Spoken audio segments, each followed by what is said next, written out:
When you drive by this building at the corner of Forsyth and Pearl Streets, most people have no idea what really lies inside.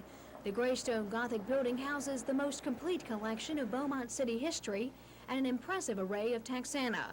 The curious come from all over to trace their family histories on the second floor of the library. My wife and I are tracing back our family tree, and I go to Houston quite often, and I'm from Nederland, and so that's a long way to travel just for little bits and pieces of information. So I've just found out about this library, so we're going to start coming here and trying. A man with a desire to preserve history for future generations gave the building to the city a half-century ago, a gesture that Captain W.C. Tyrrell might have second thoughts on today.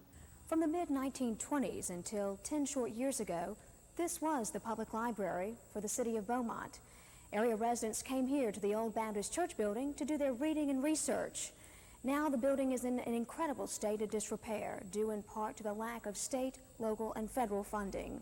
The city has earmarked $420,000 for the library and their 5-year capital improvements program.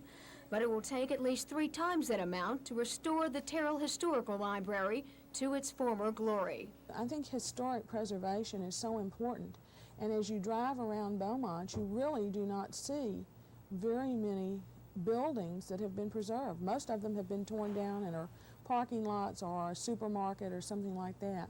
And so I think it's very, very important that we preserve this building and preserve the history of Beaumont. In Beaumont, Sally Rieger, Channel 6 News.